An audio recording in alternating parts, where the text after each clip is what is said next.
On the 15th day of July, the ghost emerged. The harmonious pillars of the immortal sect sensed the arrival of something ominous. The people prayed desperately for protection, as they feared the sinister year, the sinister month, and the sinister day. After the school festival, they wished to pass safely without calamity or misfortune. At that moment, a woman without shoes walked barefoot along the ground. She was wearing dirty clothes but seemed to be pregnant. She stopped at the door and begged for someone to save her child. At that moment, an old man, Lai, opened the door, seemingly having just woken up, and questioned who was there. To his horror, he saw that she was pregnant.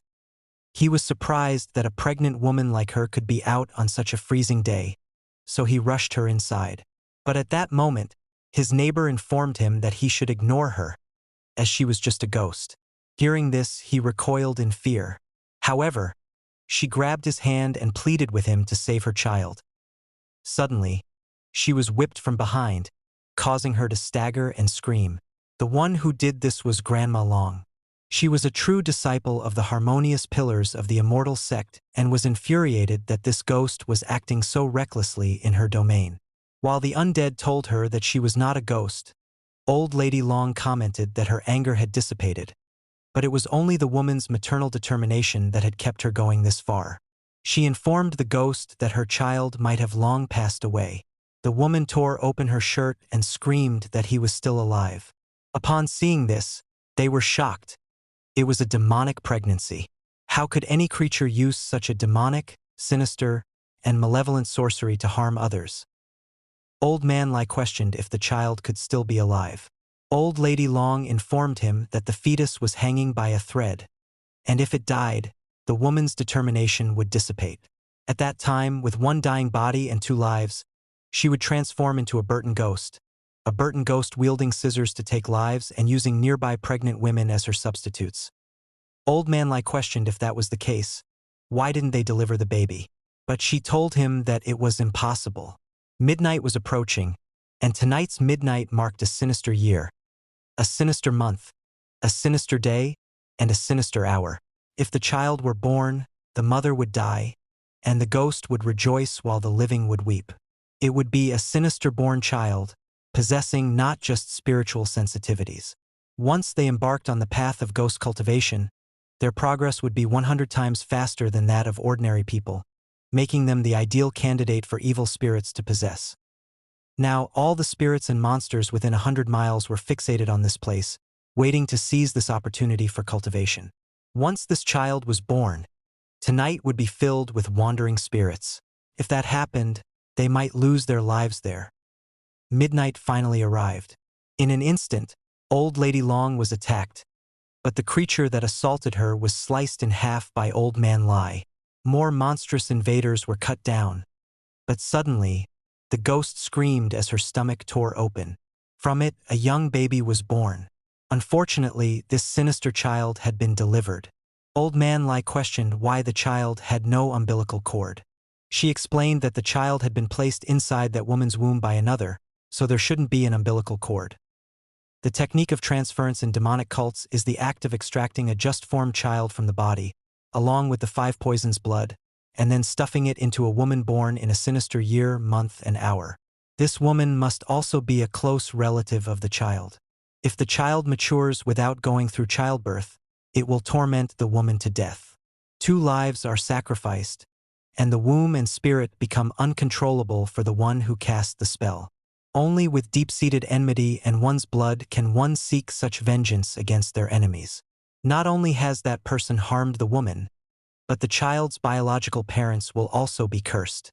Their entire family will perish, becoming lonely souls and wandering ghosts, unclaimed even in the underworld. Old Lady Long patted the ghost on her head and commented that she had been through a lot. The ghost smiled and handed them a talisman and some needles, begging them to please take care of her child. She knelt and declared to these 2 great sages that she would repay them in the next life. She told the ghost not to worry. She would raise this child to adulthood. After those words, the ghost finally met its end.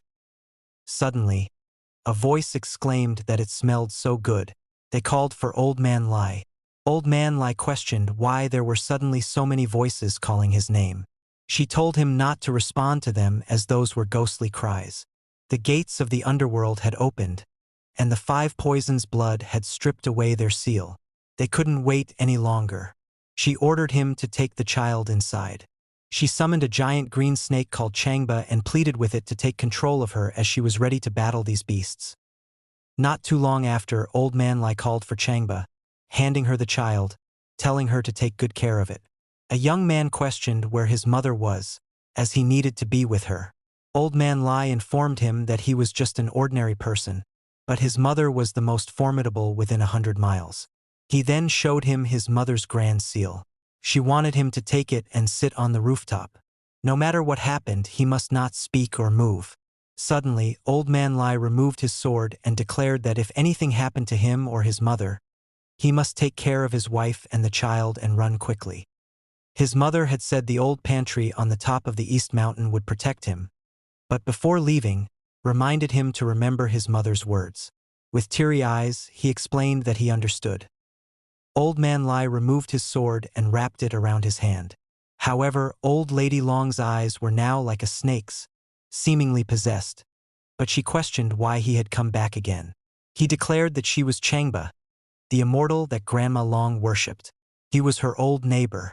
They each had their own demons to take care of, so they must honor their bonds. She laughed as he declared that it was just a snake, so he shouldn't hold it in such high regard.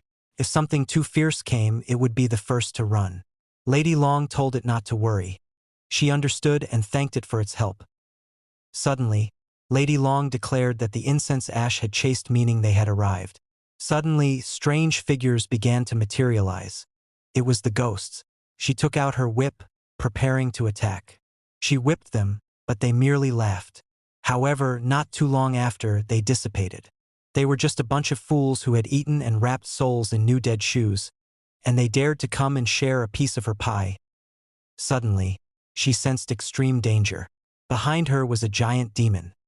However, Old Man Lai sliced it in half, using his special technique, the 100 beheadings killing blade. That may be its name, but he had killed far more than 100 ghosts. Not too long after, they were surrounded by demons and ghosts.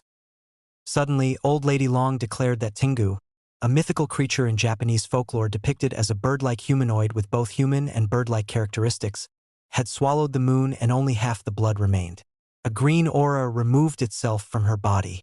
The snake that had possessed her questioned what kind of creature she had saved. Its own signs were too severe for it to stay. Suddenly, a giant golden-black creature appeared behind the snake. Questioned where it was going. The creature held its head in its hand, and its body was very muscular, almost as muscular as the Hulk. Old Lady Long questioned how Green Fong had gotten out. He declared that he was originally a wandering soul a while ago, but he had been honored and worshipped by her for many years. As a member of the harmonious pillars of the immortal sect, he had to come out to assist. Moreover, he sensed that she was coming. Meanwhile, a group of ghosts in red robes carried a box on their shoulders. Inside was an old woman with long, pointy ears and an old, wrinkly body. Old Lady Long was shocked. It was Granny Ma. Granny Ma would soon obtain the status of a proper ghost immortal, so why would she damage her karma by snatching this child? However, she informed them that she was only there to take a look, but if they couldn't stop these little ones, she didn't mind joining the fun. She released a strong aura, but they were not fazed. Grandpa Lai questioned who she was. Granny Long informed him that she was more troublesome than all these little ghosts combined. Suddenly, from the house, someone screamed that the ghosts were entering. Immediately, Green Fong rushed to their aid. A ghost slowly pushed its way through the door. However, the young man sat still, holding the lantern in his hand. Meanwhile, his wife was trembling, holding a weapon in her hand. However, Green Fong arrived and told the creature to stop. Suddenly, the baby grabbed the creature's tongue. The baby showed its sharp fangs and bit the creature's tongue in half. This was seen by the young lady, and she was disturbed, but not as disturbed as the zombie who quickly ran away. There were more and more coming. Granny Long is afraid she won't be able to hold on much longer. When the final circle of incest is contaminated and loses its effectiveness, The evil spirits will be unstoppable. However, Grandpa Lee is confident. He questions what is she afraid of. They may be old, but they can hold their own until they leave. However, she shouts, telling her son, his wife, and the child to run. She will hold off these creatures. Suddenly, Quinn exited the house with the child in hand. They quickly realized that this baby was controlling Quinn. The baby's eyes glowed red, and a smirk appeared on his face as he began to laugh. He then entered the body of his deceased mother.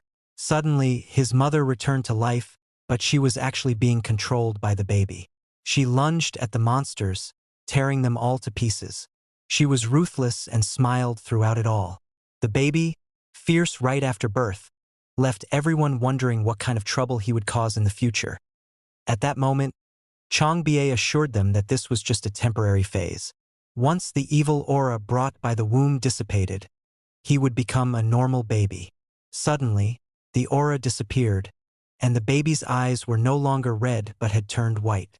Now, the baby was surrounded by monsters, defenseless. Grandpa Lai ordered the ghosts to keep their hands away from the baby. However, Grandma Long cautioned him to stop, as ordinary people like him would only meet their death if they approached. She summoned a bone in her hand that emitted a purple aura, declaring that she would consume the 1,000-year-old grudgeful spirit bone, instantly transforming into a ghost to stop them. She urged them to take the child and run. Quinn begged her not to do it, as she would never find peace in the afterlife if she did. Grandpa Lai was surprised, but given the circumstances, there was no other choice. Suddenly, a violent shaking was felt by both humans and ghosts. It was an avalanche. The ghouls and ghosts were frozen in ice, while the snake coiled itself in its tail, shivering from the cold. Even Granny Ma was frightened. This was no ordinary avalanche. It was coming from underground. Before them appeared a ghoul covered in chains. Grandpa Lai questioned what it was, but Grandma Long stuttered in fear. Even the ghosts and immortals were fleeing. The creature that appeared before them was immensely powerful. At that moment, Grandma Long grabbed Grandpa Lai, and they prostrated themselves, exclaiming that these humble peasants were paying respect to the violent general. Many might assume this creature to be a deity, but that was not entirely the case. However, he was under the righteous path, and his real name was Hangyu, the son of a hunter. Hangyu was born with incredible strength and extraordinary bravery, but he was a bit simple-minded. His parents passed away early, and he lived a rugged life hunting for a living. Luckily, he was taken in by an old woodcutter in the mountains who treated him like his own son. The woodcutter's only daughter, Cui Lan, was known for her beauty for miles around. Over time, she developed feelings for her kind-hearted brother. They were happily married, but the news of Long's marriage to Hangyu stirred jealousy among others, especially a tyrant named Hermor. Ermao had a big brother who was a lawless constable, so upon hearing that Long was getting married, he immediately went to the old woodcutter's house to forcefully snatch the virtuous bride. However, Ermao and his men could not defeat the brave Hangyu, who easily overpowered them. So they came up with a malicious plan to lure Hangyu away from the mountain and take Long. As a result, left without Hangyu's protection, the woodcutter's family fell into the hands of Hermor.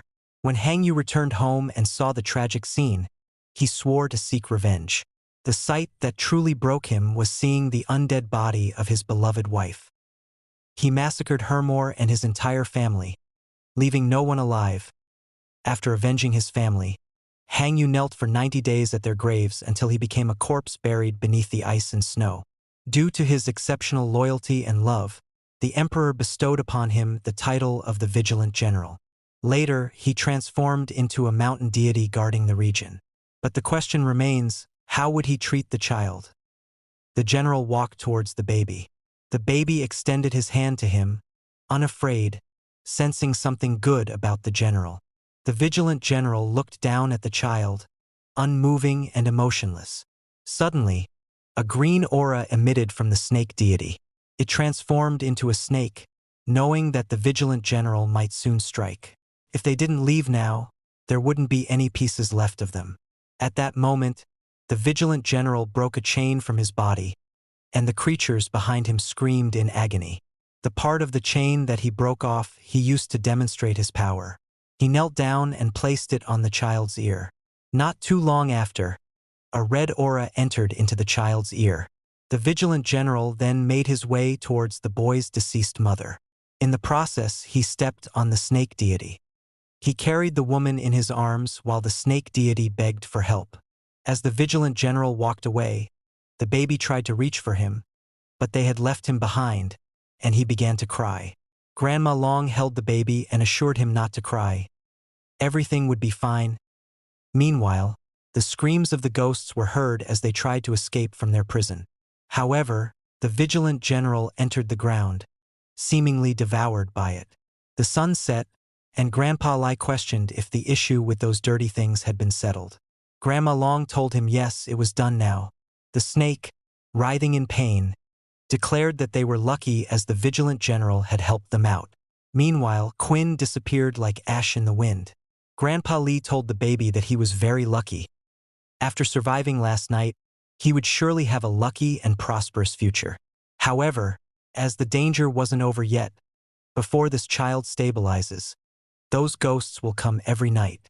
Old Man Lai questioned when the child would be stable. The snake deity informed him that it would not be anytime soon. To make the soul stable, they would have to wait until the child could speak.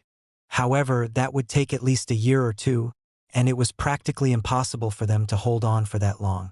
But there was only one way they could resolve this issue. In the snowy mountains, a tree stood tall, alone. Grandma Long had brought sacrifices for Elder Song. Elder Song had saved her life, but she must make a request.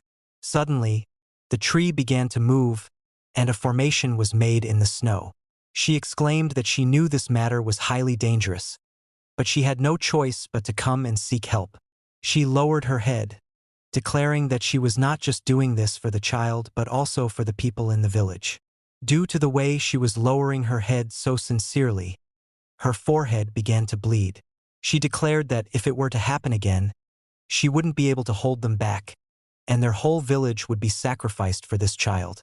Old Man Lai declared that he didn't believe in gods or ghosts and didn't need to see heaven on earth.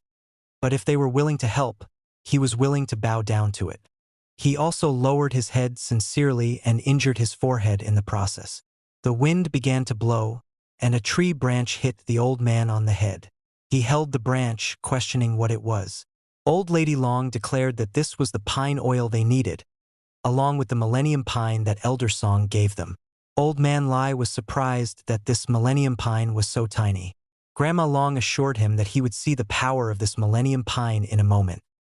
Back home, Grandma Long planted the branch, but Grandpa Lai didn't understand. He stated that it was already late, but she was planting trees. Suddenly, the branch sprouted from the ground and grew into a tall tree. She explained that with Elder Song's millennium pine, the dirty ghosts wouldn't dare to come in. Now they could start the ritual. Later, candles were burning brightly, and a small shrine was made. This so-called ritual involved using the skin of a spiritual creature that had existed for at least 1,000 years to seal off all of the child's spiritual senses. This would completely cut off his path of cultivation. However, Grandma Long had been on her spiritual journey her whole life, but she didn't possess the skin of a 1,000-year-old spiritual creature, so she could only use a substitute from another spiritual being. However, the snake deity interrupted, questioning if any 1,000-year-old skin of any spiritual being would work. She questioned if he had one. Grandma Long stared at him, smiling, and Grandpa Lai just shared a knowing look. Noticing their expressions, the snake deity exclaimed that even if he was lacking, he was still a descendant of a wealthy family. A snake can turn into a python in 500 years, a python can turn into a small dragon in 500 years, a small dragon can turn into a water dragon in 500 years, and beyond the water dragon there's the horned dragon. The Ing dragon's ancestors liked to shed their skins, so it was a simple task to just shed skin. Old Lady Long and Old Man Lai were grateful and thanked him. However, the snake explained that this was practically equivalent to dragon skin. So, since he was giving this treasure to them, he requested that they forget about his earlier escape during the battle. However, Quinn told him to shut up. But Grandma Long assured him that Chang Bai never ran from a battle. He was just trying to use the influence of others to call for reinforcements. She ordered everyone to guard their place and not slack off. The snake and Quinn exclaimed, "Roger!" And she began the ritual, and she begins ritual. She pours droplets of a liquid in the baby's mouth. When this occurs, a golden aura image from the child. They hope that after this ritual this child will become a normal person and be spared from the covetous spirits. She's covered his entire body with the Millennium Pine Oil. At that moment Chong Bai opens his mouth wide and reveals the skin of the spiritual creature. He throws it towards the shrine and it wraps itself around the boy.